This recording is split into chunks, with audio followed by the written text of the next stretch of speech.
அரியாசனத்தின் அடிமை.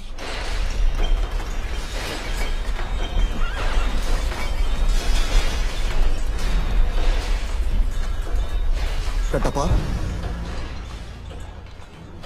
வடதேசத்தில் இருந்து ஆயுத வணிகர் அஸ்லாம் கான் தங்களை சந்திக்க வந்திருக்கிறார்.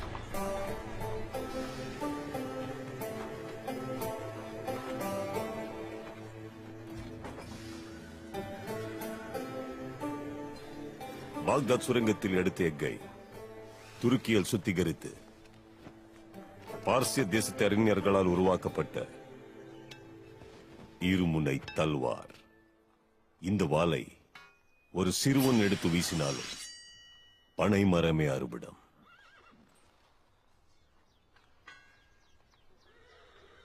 इसका नाम सिकंदर,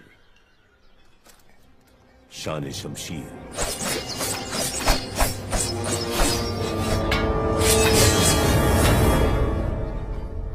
அற்புதமான வாழ். ஆனால் மன்னிக்க வேண்டும் அஸ்லாம், இந்த வாளாளங்கள் வேகத்திற்கு ஈடு கொடுக்க முடியாது. முஸ்தாகர்,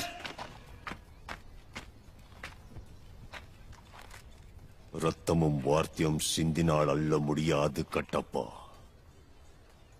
என் தல்வாரை விட உங்கள் வேகம் அதிகம் என்று நிரூபித்து காட்டு.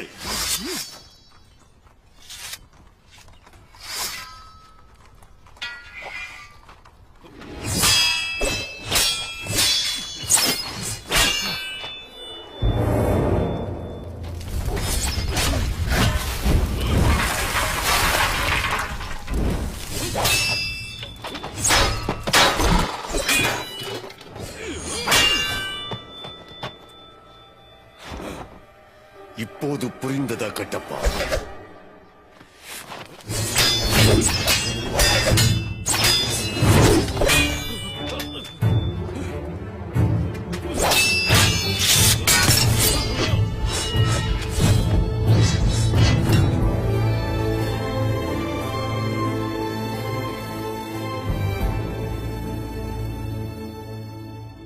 சீனா, பார்சியா, மங்கோலியா, கிரேக்கம் என்ற தேசங்கள் சுற்றி இருக்கிறேன்.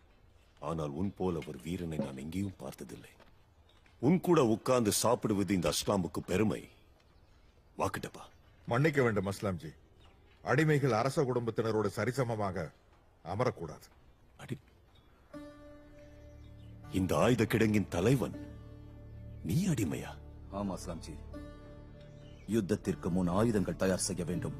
யுத்தத்தின் போது அரசரின் தலை காக்க தன் உயிரை முன்னிறுத்த வேண்டும். யுத்தத்தின் பின் அரசரின் காலடியில் கிடக்க வேண்டும். சொல்லு, உன்னை விடுவிக்க உன் அரசனுக்கு எத்தனை தங்கம் வேணுமோ கேட்க சொல்லு. அதை விட 10, 50, 100 மடங்கு தந்து அஸ்லாம் விடுவிக்கிறான். இந்த அடிமைக்கு விலையில்லை அஸ்லாம்ஜி. என் வம்சத்தில் பிறந்த அனைவரும் மகிழ்மதியின் அரியாசனத்திற்கு அடிமையாக இருப்போம் என்று என் முன்னோர்கள் எப்போதோ வாக்கு கொடுத்து விட்டார்கள். எப்போது இருந்தவர்கள் கொடுத்த வாக்குக்காக இன்னும் நீ? தந்தவர்கள் இறக்கலாம், ஆனால் தந்த வாக்கு இறக்காதல்லவா. இந்த பிறவிக்கு இந்த உடலும் உயிரும் மகிழ்மதிக்கே. விசுவாசத்துக்கு ஒரு உருவம் இருந்தா அது நீதா கட்டப்பா. உனக்கு எப்போது எது வேண்டும் என்றாலும் இந்த உயிர் நண்பன் இருக்கிறான் என்பதை மறக்க வேண்டாம் கட்டப்பா.